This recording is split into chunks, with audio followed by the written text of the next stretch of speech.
Ohio Mina-san, what's up, weebs and casuals alike? We are Baka&Co, and we're here to provide you with a deep dive into all your favorite anime shows and movies. We'll talk about both new and old and everything in between, except for some of that H material that people have been asking about.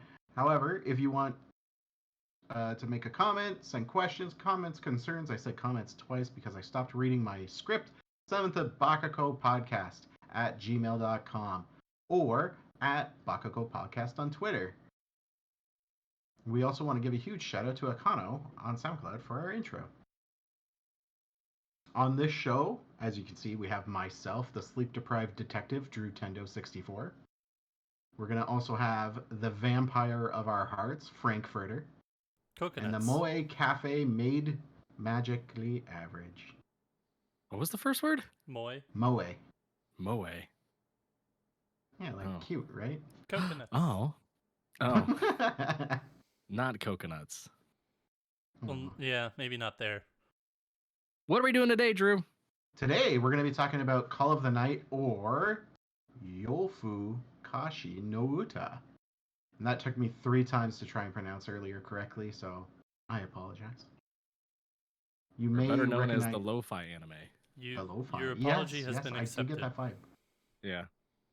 The studio behind this is a studio by name I don't recognize, but then by looking at their last few shows, I do recognize. It's called Liden Films, or Leiden. You might have heard of them before from Tokyo Revengers. And that's how, that clued in my mind. Okay, I see this jam, I see this style. Oh, they're doing My Master Has No Tail this season. Interesting. Yeah. Oh, nice. Suppose a kid from the last dungeon boonies moved to a starter town. Everyone's favorite isekai. Oh, they had the best. That was, yeah, I watched that one. I regretted it. I watched the first episode and I was like, okay, this is interesting. Watched the second episode, tuned out immediately. It's the same jokes over and over, but it is what it is. Yeah. Thankfully, we're not reviewing that one today. No, that's next week. So directed by Tetsuya Miyanishi. He is the chief director for this, but he really hasn't done much other than storyboarding and mostly being an assistant director for various shows. His directed partner is Tomoyuki Idamura. Did a lot of directing on the Monogatari series, like 5, 6, 7 different ones, as well as the main director on one of them. And yeah, so you kind of get a very story-heavy vibe from what they've done, but also mixed in with a lot of mustache twirling and subplot. This is the second. Sorry, I'm just gonna do a side note. This is the second episode, aka Baka Bites, and then this that fucking magically average is just playing with his mustache. He just can't keep his hands off of it. It's like a child discovering their wiener for the first time. I don't understand why I'm being. Listen, I'm on mute. I'm listening. I'm doing my own thing. Just leave me the fuck alone. God. You just So don't pay attention to the man in the Discord box. Well, and no one, if you're listening to the podcast, you'll never know. But you two goobers always have to call me out. So I'm just I'm gonna put up a video blocker, just so that when I could just twirl my mustache in peace. Get a cardboard cutout. Get a cardboard cutout of yourself. Just become a piece of paper like Drew did. Yeah, 2D. 2D. Yeah, 2D boys. Become a paper model. There you go. Paper boys. So, just a little bit of a glimpse into the plot. I'll get into some of our characters in just a moment. But we have our main character, Ko. He's unable to sleep. He starts wandering around his town, looking for something to do, something that excites him, just kind of hanging out, stumbling around. And through his nightly adventures, he runs into Nazuna, who at the time we don't know she's a vampire. We just know she's another creepy person. And unknown to him, she's got some ulterior motives, and they start spending the night together, going on adventures. So a little bit behind on who our main character is. Our vampire wannabe late night boy, Yamori Ko, is voiced by none other than Sato Gen. He's also doing the voice of Chrome over on Dr. Stone. And you might recognize our vampire queen, Nanakusa Nazuna, voiced by Amamiya Sora. She's also voiced Aqua on Konosuba and Elizabeth on Seven Deadly Sins. The only reason I really started figuring out who she was when she gets really embarrassed by Ko, like being close to her or making romantic gestures, is that she does this like yell and then heavy breathing, and it immediately reminded me of like whenever Aqua gets like distressed and like freaked out or something terrible happens. I was like, I know this voice from somewhere, so I had to look it up and stop watching. I know this groaning from somewhere. I don't know if I'm concerned or. Well, when you put it like that. I mean, what else would I put it like? I was just gonna leave it at that, and yeah, we would just move on. Usually, when I think of Aqua, I always hear like the vomiting bit where she's like throwing up in the corner. But it's the voice and the lead up to that event where she's like blah, blah, and then goes like yells and then throws up. So when Nazuna does something like that, I'm like, oh, okay, that makes sense. They're the same person. Anywho. Yeah. So a little bit more into the show, we find out like Ko is also avoiding school, that he purposely is not going to school so he can hang out all night and have fun. And then he has other adventures and we meet other characters. But from there, I want to kind of touch on not the plot, but just a general, like, after watching the show, not the first 3 episode kind of feeling, but after we've seen it all, like, Frank, how were you feeling? Like, is this a show that is going to start being recommended by you? Does the vibe kind of feel like something you enjoyed? So recommended by me? Probably not, but did I enjoy the show? Absolutely. I loved this show. I've read the manga since the first one came out in the United States, that is. They're up to volume 9 by now, so yeah, there's a decent chunk out there, but Tyler looked at me weird like, is that right? Yeah, that is right. But yeah, no, I like the anime went up to volume 9. No. Sorry, there are 9 volumes out. But no, yeah. I really enjoyed it. I knew that the beginning was going to be a slow burn, and it was just one of those things that's like, okay, at what point will they get into the meat and potatoes of the show? And that kind of, without spoilers, like happens around episode 7 is when that all begins. So like I knew going in that it was going to take a while to get there. But yeah, I wouldn't necessarily recommend it because it is such a unique piece and it's not for everybody. But if somebody's looking for just kind of like a chill show with a decent story and good characters, like, by all means, yeah, go watch it. Tyler, what about you? I'm gonna disagree. I think if I'm gonna be particular, I think this is a show that anyone can get into. It's really simple. It's got some beautiful art to it. At least I thoroughly enjoyed it. I thought the environment, the way that they were able to make the nightlife feel like daytime and very vibrant, was excellent. So it was very immersive in that regard. I think the characters are all good. It's season 1, so you're not going to see a lot of growth by any means, but I think that they've set it up well for what could potentially be, you know, future seasons where you see more plot progression and character development. And I think the music's great too. Everything about it is fantastic. I can't find too many faults in it. I would say the story maybe halfway through, if you can call whatever it is a story, gets a little choppy and weird. But in terms of the overall thoughts and feelings on it, I think this is a perfect one to get into. It's got vampires. It's got pretty anime waifus. It's got a derpy main character that is still lovable in weird ways.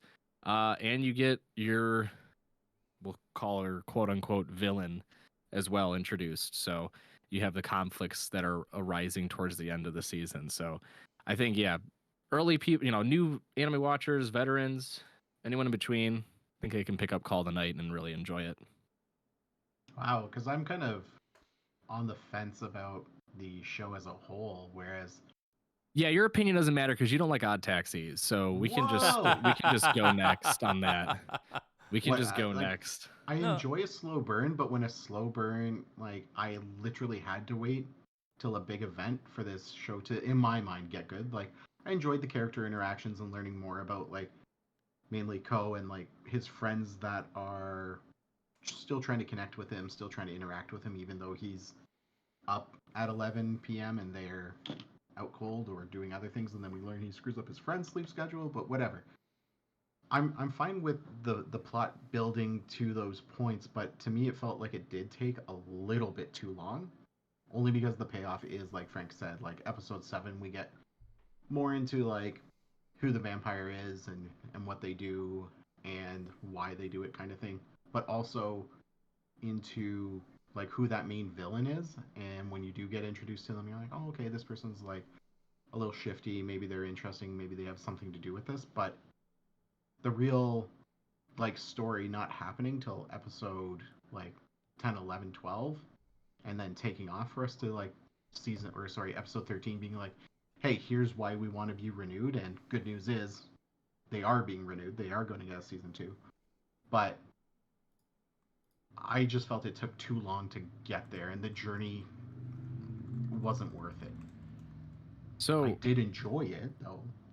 I will counter. Granted, I'm also reading the manga, so and honestly, I wouldn't even call this a bias in that regard, because I feel like knowing the source material, it actually is a factor against what I'm about to say. But I think the entire sort of embodiment, like what Call of the Night embodies, is this idea that you can take life slow and it's okay. Like you don't have to rush through life. You don't have to be top of your class. You don't have to be the one that makes all the money. You don't, have to rush into the next levels of your, career, whatever it might be. Basically, it's just this idea that you can take life slow and however you want it because it's your life. And I think that idea and that theme sort of emanates in how this entire season progresses, and that it's a slow burn. Like it's meant to be that way. I've heard multiple people at this point describe, and I love the way it's being described like this too, that Call of the Night is like the lo-fi anime. Like very chill, very relaxing, very soothing. And that's not just the music, it's the entire story, it's the characters, it's the environment, like everything about it. You just feel very relaxed. Now, granted, you have those jarring moments of like, oh yeah, they're vampires and they're kind of kick ass and whatnot, and you have some really intense fights and scary, well, sort of scary scenes, we'll call it. But overall, though, it's really slow paced. But I think that feeds into what they're trying to get at, or at least what Ko is trying to get at, and that he wants to just live his life how he wants to. He's not feeling the satisfaction of school. He's not feeling this drive like other students to be first and move on to he's in middle school, so move on to a good high school and then eventually university. Like he doesn't have that drive anymore. What gives him this sense of freedom and exhilaration is nighttime. Like all the things that happen at night when people are asleep and no one's around to watch, like all these cool things are happening. And the night moves slower. It's, no one's running around, no one's bustling. Like everything's just slower. So I think, while yes, you can look at it and be like, man, nothing really interesting happens until later on, until we meet more characters or until we see that quote unquote bad guy. I would say, yeah, that's true. But looking at the show holistically, like you wouldn't want it to be all fighting crazy chaos from the beginning, because that detracts from this idea that like the nighttime is slow. The nighttime is supposed to move like methodically. It's not supposed to be the crazy chaos of the day where people are rushing off to work and running to school and doing all sorts of things. It's supposed to be nice and calm. And I think the story does a really good job of kind of pushing that idea and pushing that theme. Yeah, I agree with that, and I see the sentiment there. I do think that, again, when we were going into this, I had a little bit of worries about the art, but that was quickly put aside, and the art was great. But the story wise, like just the way you described it and everything, I agree. I do wish that some of the filler episodes or some of the like the beginning episodes where they are just kind of like meandering through the park, or oh, how do I get a hold of you and whatnot, like some of it could have been a little bit quicker pace, but then I don't think it would have been as just or described as much of a like lo-fi anime as it is currently. One quick correction, Drew. Season 2 has not been announced, or it's not renewed yet. All signs point to a season 2, but nothing... I misread that. That's me.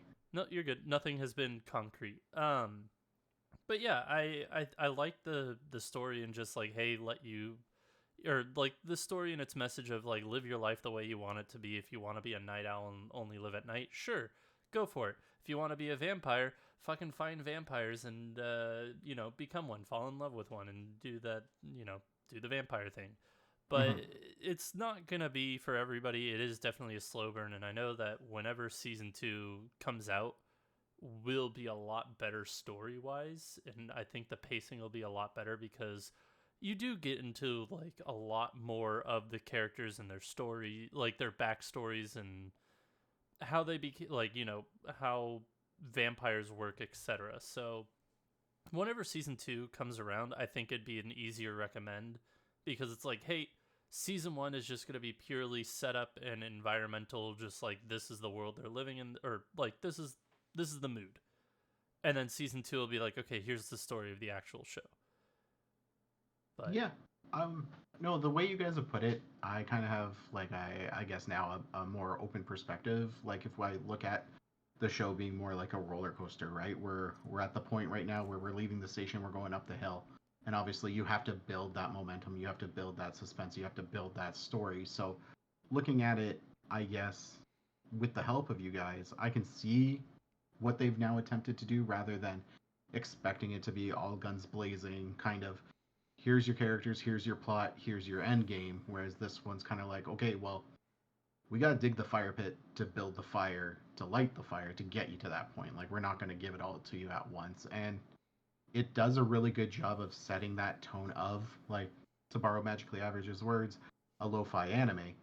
And that was one thing that struck me originally, because I have notes from episode 1 where I'm like, man, they like to reuse backgrounds. Man, these backgrounds are really boring. But by episode 2, my notes are, holy shit, look at that night sky. This is so really fucking detailed. Neat. Like, yeah. Exactly. So I guess if I went and rewatched it again, I would say, like, even if I did end up recommending it, is maybe take your time with it, fully digest an episode. I kind of marathoned episodes in batches, so I would do like 1, 2, 3, 4, 5, 6, right, and just do it in groupings. Whereas I think if I had planned it out better, maybe to do 1 or 2 a night, and just kind of sit back and let those like exist in my brain and just take their time, it would have been better. I like watching this on a weekly release schedule. Like, unless I hadn't read the source material, I probably would have been tearing my hair out trying to figure out what's coming up next. But fortunately, we live in a binge type world for this series that just came out this summer, so that's good. Yeah, and I honestly think too, I don't know, Frank might have a different opinion on this, but like having read the source material, I still kind of went in not really knowing what was going to be happening next, because the story is very fluid, I'll say, where like sure they're going to want to keep certain events in order from when they happen, but in terms of like how Frank described it as like the filler episodes, which I just thought were like, just standard episodes for the first season.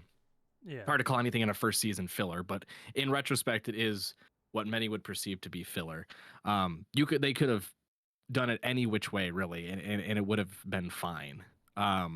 So I don't think it's any sort of show where you'd have to like really follow along episode to episode. So while probably would appreciate it more if you watched it, week to week, I think you can still binge it and still have the same appreciation. But yeah, to what you were saying, Drew, like I immediately picked up, because it was like the first thing that I noticed, and I was just in awe by it. But the backgrounds, while they are reused, I think it highlights the fact that they're in this one particular area. They're in this somewhat metropolis area, I guess we'll call it. But the thing that stuck out the most to me were the backgrounds themselves. Like the way the color palettes always matched certain areas where they were at. Well, so like what I picked up on was like when it's purple, that means like there's not a lot of lights on in the city. Like the city's pretty dark. So the purple was to accent the fact that yeah, it's dark out, but you know, we still have to make it feel alive. Yellow sky meant that there were some street lights on in this scene. And sure enough, like they'll pan down to the actual street view and there's street lights everywhere.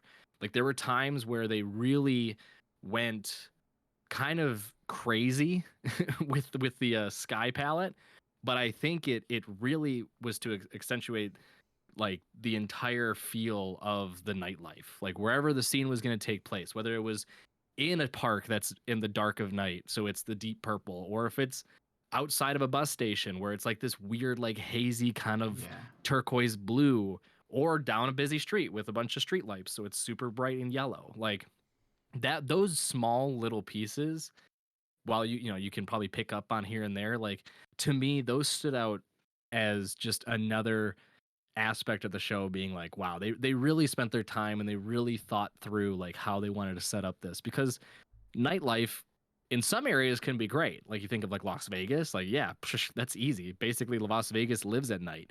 New York City, a lot of other big cities across, you know, the world, Tokyo even, you know, in Japan, like have strong nightlives. But in a smaller city where this is taking place, like there's probably not, you know, the hustle and crazy and, you know, people flocking everywhere to go to bars and shows and whatnot.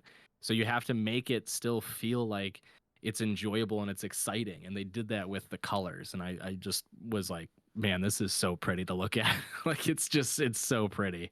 Yeah. Yep. No, like if it has one thing going for it, it is that it is very, very pretty. Yes.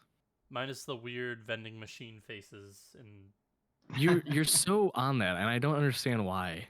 It's just the way they did the shadowing and everything. It was just so. I liked it. I thought it was cool.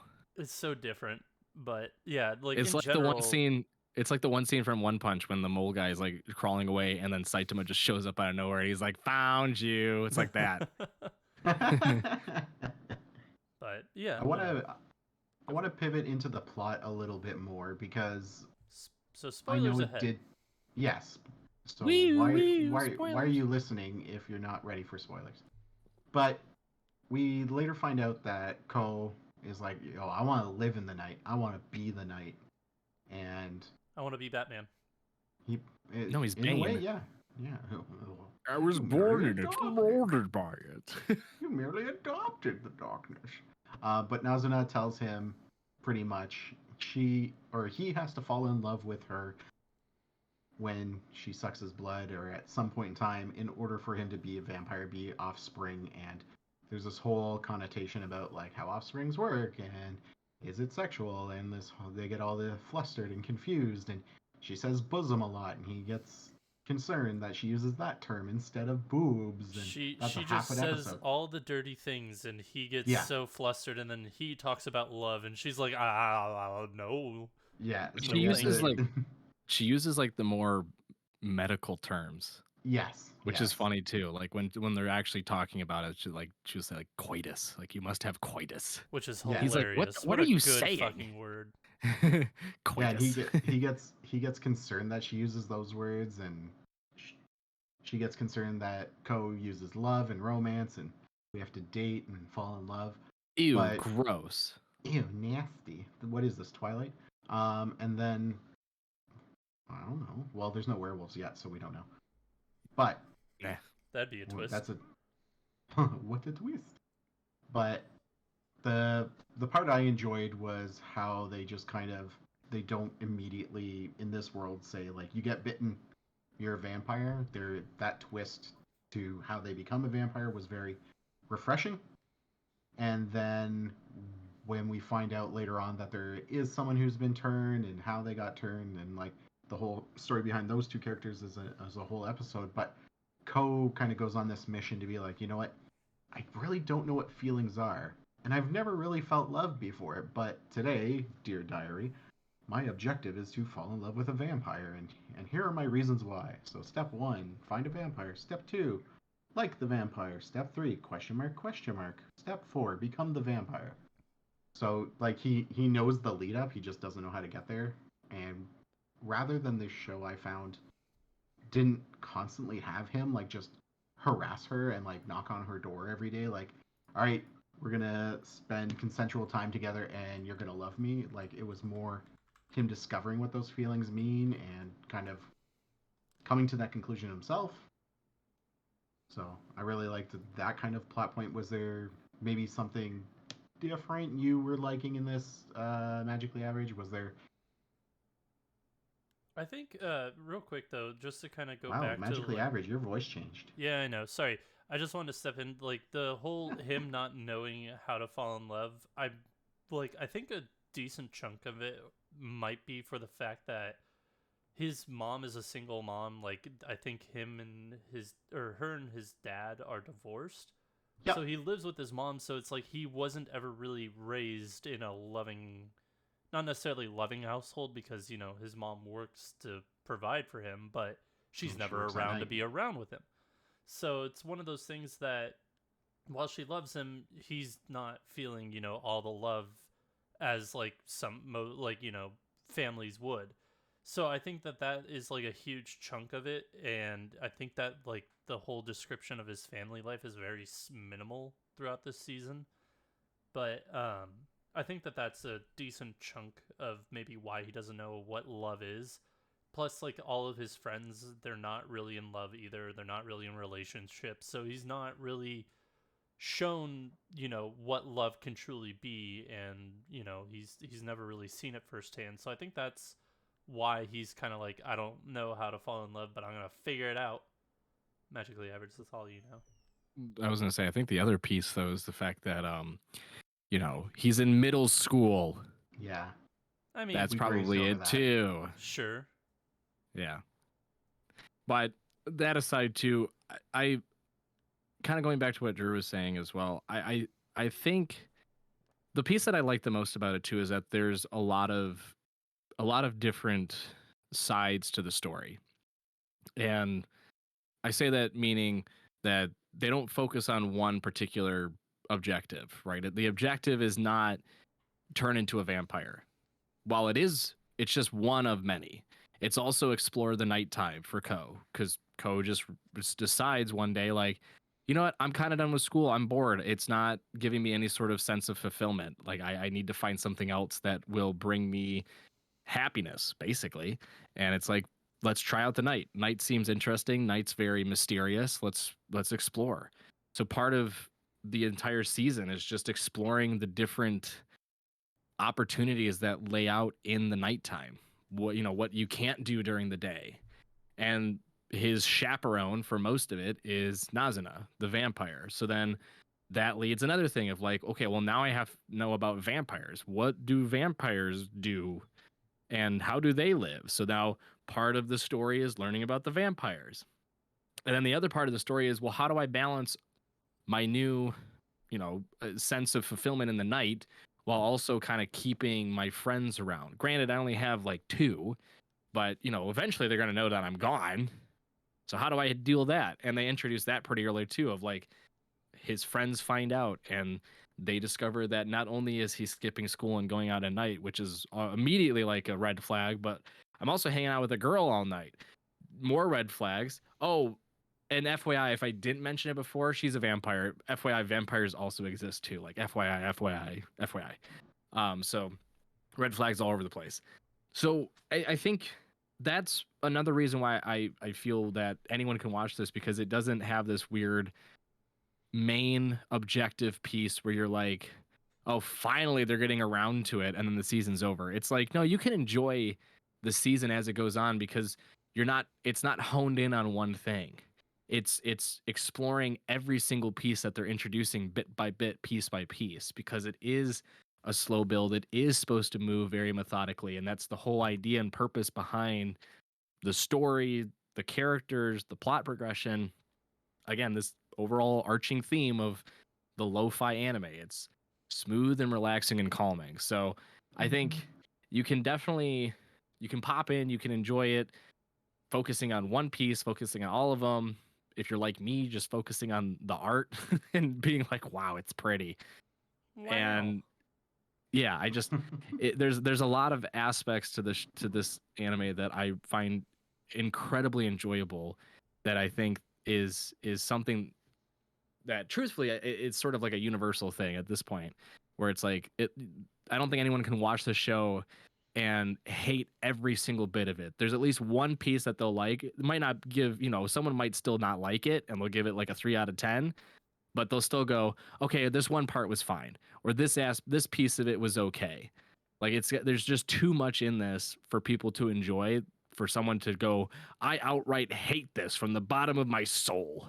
It's too enjoyable. Did you have a favorite part about it other than like art, but like content wise, story wise, did you have a favorite moment? A favorite moment? Oh God, I love the part where, and I forget her name. She's the vampire that's just as a schoolgirl, and she's like basically the first one that he meets outside of. I didn't hear the name. Midori. Midori. I actually have a separate question later on about favorite characters. And oh, okay. Well, apologies for introducing her fine. early. She's one of the first ones that he meets that's not Nazuna, so he's like, oh shit, there's other like around here. No, sorry, that's I was the like, blonde one, right? Yes, Sari, the blonde Sari, one. yeah, Correct. My bad. Very good. But like, there's one scene where he like after they meet and there's a little bit of tension and stuff. The next episode, Sari sees Ko walking down the street and she gets all excited and she's like, "Hey, Ko!" And then like it moves to slow motion and Nazuna just knees her in the face, slow motion. You see like the face jiggle and stuff, and like and then she goes flying across the street and hits a pole. Like stuff like that just pops out of nowhere. Like it's super calm and chill, and then wha-bam, vampire gets just basically shit rocked in the middle of the street. The best part about that is not only just the animation, and because I love when shows like dump their animation budget into one scene like that, because it's just hilarious and fun. But Ko gets concerned and asks Nazuna, he's like, "Why the heck did you do that?" And she's like, "Oh, my knee acted up." Yeah. And it's just one of those like it was just a reaction. Yeah, and so it's like, okay, they've dealt with her before. She's done this before, clearly. But I think that's another good point, is when we start seeing the interactions between not just Nazuna but the other vampires that are around, that we slowly start learning that they all kind of hang around this town and they all have their own things that they do, was a great way to like slow burn and introduce them. Because like we don't immediately find out like, oh, you're the vampire that had a troubled past, you're the new vampire, you're the older vampire, you're the extremely horny vampire. No, like we slowly learn that like Sari has a story where she's kind of locked into being this like schoolgirl age, so it's really easy for her to make friends and talk to people and essentially feast, because all these guys are terrible people and have thoughts. But she kind of says it's really easy to make friends and make them fall in love with me, but I don't want that. I just want I just friends. want a friend. I want to I just want to be social. And we, like, spoilers for her, she kind of has someone who's like her portable food source that just kind of stalks her and follows her around, and she feasts on him once in a while, and they have a nice developing story without getting too much into them. But it was cool to see like Nazuna's not the only one in this kind of a predicament where like they're trying to do something else besides make more offspring and copulate. Yeah. No, I think that Sari was a really good character and a good character introduction as to just like how different vampires can be, and that life isn't necessarily so easy breezy going as, Nazuna's life can be, because Nazuna, for all intents and purposes, hangs out at home, drinks blood when she needs to, and just plays video games and runs a massage parlor whenever she needs money. So it's just like her life is pretty easy. She doesn't really care too much, but you see these other vampires that are introduced and they all have their issues and they all have their different quirks about, what they want to be, what they want to do, but, the way that they are, or how they look physically, and kind of what gender, what type of people they attract is just different, and it's really the variety is very nice. I think that my favorite moment came before, the knee in the face moment. It was definitely in episode 7, where, Ko meets Sari, but, he doesn't know that she's a vampire, and Sari goes to, try to bite Ko, and Nazuna just pops out of nowhere, which that fluid piece of animation is fucking beautiful. But also just, like, she just gets into a fight with her and takes off her arm and then just continues the fight. That whole just sequence, it was just like, oh, they're not just like one, like, granted, there had to have been more, but like they're very territorial of their people depending on the person, essentially. And this is kind of the first instance we see Nazuna really get protective of Ko, and kind of just what relationship they really are in. So to me, that scene really kick-started everything, and to me, it was one of the more enjoyable scenes or moments in the show for me. But like, I laughed throughout the entire show. Like, there are so many just dumb little jokes and puns and everything else that it's like, it's a good show overall. But that one scene cemented it for me. Drew, did you have a favorite moment? I liked like the mini detective episode, and not involving the detective, but the vampire cafe episode, where they're trying to find out like who's making scandalous pictures in the maid cafe, and like with the what's peeping Tom. Yeah, and like how we find out like people are actually enjoying Nazuna's service and how she can actually interact with the general populace, rather than being the like loner vampire that she's been made out to be.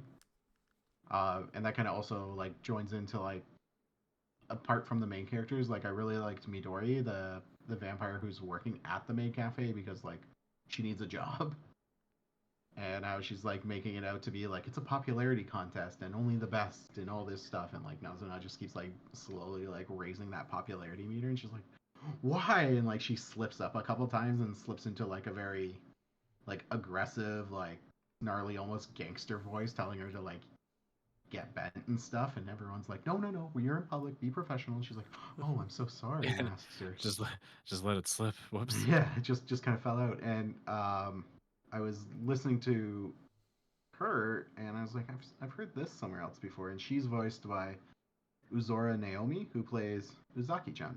So Tyler, did you know that? I did not. Yeah. Sir, I love Uzaki-chan. I didn't know that. That also led me to a couple times where like I felt the animation team kind of took some liberties with physics and what they decided to animate. Because when they get squished in the locker, it's like, thanks. I was watching this for the plot, but I see you have added 2 more plots to my plate. I mean, for all intents and purposes, like, these people are meant to try and make, like, these vampires are meant to try and make people fall in love with them. So, true. And it is built into the story that vampires are very good-looking people. They are very attractive by nature. So, well, and I think at that point it's also built in that the sort of vampire group talks with Ko, and they're like, yeah, you're never gonna fall in love with Nazuna because Nazuna doesn't really believe in love, so you're basically just gonna have to pick one of us. And then it becomes like a race to see, well, who's gonna make Ko fall in love with them, or like which one's gonna make Ko their offspring. So it was like a challenge with all of them. Games, right? Speaking of race, though, we never actually discussed that. Like, at the end of episode 6, beginning of episode 7, Ko finds out that he doesn't have an infinite amount of time to become a vampire. He has to fall in love within a year. So there's like, for all the conversation we've had, keep that in the back of your mind of just like, he's got a year, otherwise they're gonna kill him because they don't want secrets of vampires getting out, which I think is hilarious because he has 2 friends that are very much in the know that vampires exist, and they have not been approached by the vampires to our knowledge. Know yet. Well, sorry, the vampires don't know about them yet, right? That's probably one of those spiderweb plot points where it's like, but they've been keeping their eye on Ko. You would think that, they would know his friends. So I don't know. That was just one of those kind of weird things to me. Yeah. But it's one of those things like do we know like roughly distance, how close they're being? Are they using like ninja hearing, whatever they might have, right? I mean, we don't even really have to go that far because there's the part with the detective, the actual detective. Oh yeah. And not only do Co's friends see like a vampire firsthand, but then it's basically like this person's like, yeah, FYI, I'm going to protect you from the vampires because I'm going to kill them all. So it's like, oh, okay. So I guess since I've only ever seen a vampire attack someone, speaking on the, for Co's friends, like I've only ever seen a vampire get aggressive and almost kill me. Yeah, I'm probably going to side with the detective. So Co, what the fuck, dude? Why do you want to be one of these things? Right? So there's like a lot of layers to it. Not only just the fact that yeah, Co has a year to live, but it's now it's a race against the clock to fall in love or to stay alive. Like to not get murdered by this vampire hunter or prevent her from murdering anymore by killing her. So again, lots of layers, and that's only just one piece of the story. There's a lot of other aspects, a lot of different little details that you pick up on as episodes move on that you can focus on and enjoy, and it still feels very like gratifying. It's not like well, they're already deviating from the main plot, this is boring. It's like, no, this is really cool. They're setting up a lot of other pieces that make the entirety of the show just more enjoyable episode to episode. Yeah. Yeah, and I like how they capped it off with the last two episodes where like Ko is given basically an information dump of like, here's Nazuna and like her not life story, but like generally what she's about. Here's the detective and like here's what they're planning on doing. So he's kind of got a miniature race against time there to like try and catch up to her, try and like feel things out because we find out like they have a falling out and shit goes down. But he's got literally has to catch up to her, has to find her to like really cement that like he's in this 100% now. And I will say it's not a spoiler by any means, but if you enjoyed or appreciated the little bits of Nazuna's background this season, that is but the tip of a giant iceberg of back history of story plot and in story plot building that is just Nazuna, not to mention all the other vampires too. So yeah, again, season 1, if you're going into it thinking, oh, it's going to be just chock full of plot and story and character development, well, maybe dial it back a bit. Which is why I say if it had a season 2 immediately, like yeah, I'd recommend it to whomever. But because it is such a slow burn and the story really starts to morph in the back half, but not really morph that well. It's more so introducing more characters.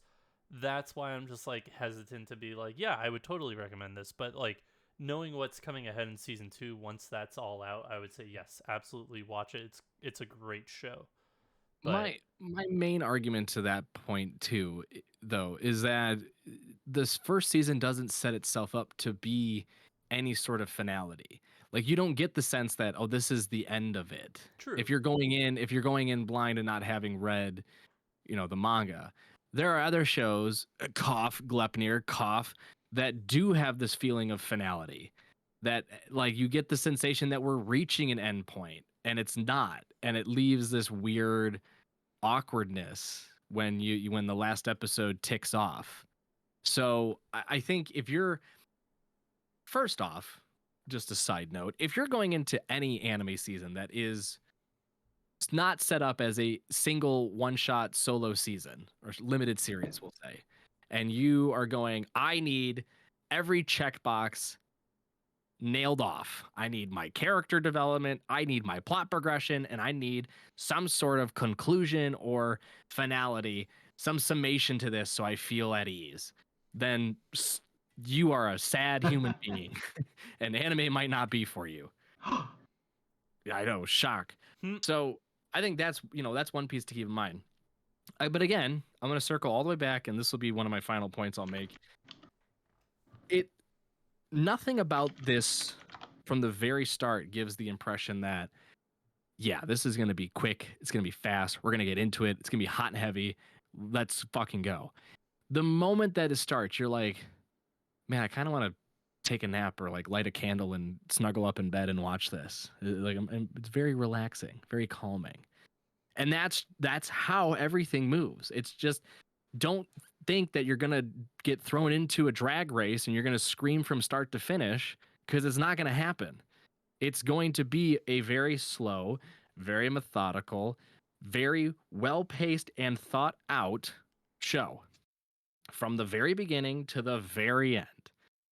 So just you got to go in with that mentality, and I shouldn't even try to impress that on anyone, because you watch the first episode and you got the music kicking in, you got the incredible background, you've got these kind of goofy characters at the beginning.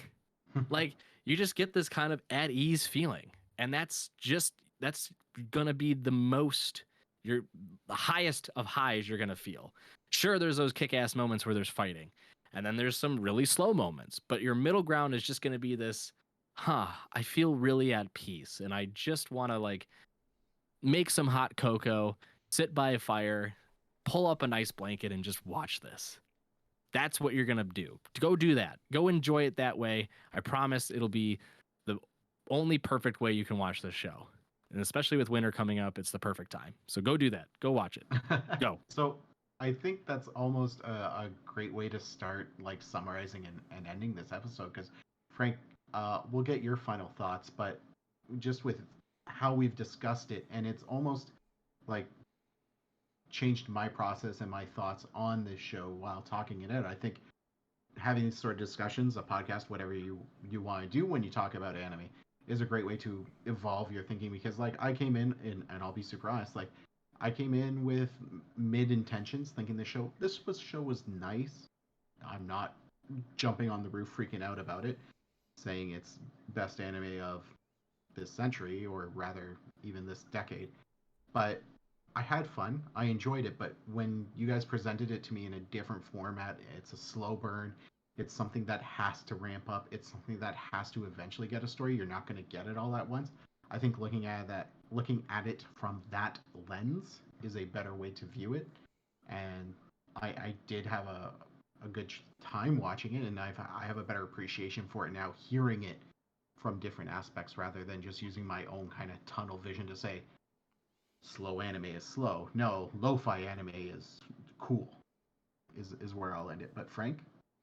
Final thoughts. I gave this because Mal doesn't have points, whatevers. I gave it a 9 on Mal. I'd probably give it an 8.5 to 8.75, like somewhere in that range. Like it was one of my more enjoyable shows last season. I think I enjoyed Licorice Recoil and Made in Abyss a bit more last season than I did this one, for different reasons. But yeah, this show was brilliant. I loved the source material, so I knew I was gonna like the show, outside of the one concern for art, but that was quickly negated. I really do like the show, but I don't think that I would recommend it to everyone because of how much of a slow burn it is and how little is kind of shown off at the end. Because I know that, like, majority of the people that I do recommend shows to, that's not their style. They want a little bit more meat to the potatoes. And we got a lot of potatoes, which is a good, like, it's not a bad thing necessarily. It's just not everybody's, meal of choice. So while I really certainly did enjoy it, I don't think that it's for everyone until a season 2 does come out. And that's when I can say, yeah, watch both seasons. I don't know. I said everything I wanted to say, really. My final thoughts would just be, if you enjoy, and I think I'm right in categorizing under the larger umbrella, if you enjoy slice of life, but you want a twist, you want that extra little added element to it, like me, like I love slice of life, but I want something that gives it its unique appeal. That's why I like this season. I'm really into do it yourself. It's got cool art. It's got a cool premise. I think it's adorable as all hell. It's lovely. For before, it was I don't know, name any of them. Akabi's sailor uniform, Aquatope on white sand. Like, it has to have some unique element for me to really go, okay, this stands out above the rest because blank. And I think this Call of the Night ticks off every single box that I would want in terms of a slice of life that's also unique. It's got the amazing art style. It's got the great characters. It's got the interesting premise. And it's got the feel and vibe of what I would imagine a nighttime anime being, which is to just beat a dead horse over and over again. Lo-fi. Very soothing, very relaxing, incredible. So while sure, I can see your point of view, Frank, on maybe it's not being the best given the content you get out of the first season for, to recommend it as an anime. I still feel like if you want to introduce someone to a slice of life, don't show them the cookie cutter ones for slice of life. Like even the ones that I love, like Nagatoro or Uzaki or shit, like even Komi. Like I wouldn't even show them those. I would be like, hey, you want to look at like a really interesting one, and if you can appreciate this, then yeah, you can watch other slice of lives and enjoy them too. I would show them this. I think in terms of uniqueness, in terms of just again the overall feeling and theme and vibes of the entire show, this stands out as a very, very strong slice of life that gives all of your unique attributes in a show that you'd want in a very fun and enjoyable package. So that's my take on Call of the Night. You guys are both wrong, and you're stinky. Okay, butthead. Well, I guess with that, thank you for joining us today. We appreciate any and all feedback. You can reach us out on Twitter. We got our link tree there. You can buy us a coffee, but at this point, I think it's going to get splashed in someone's face. But we look forward to chatting with you at Baka&Co Podcast on Twitter, at bakacopodcast@gmail.com for emails. Thanks, everyone, listening, and I guess that was the Call of the Night.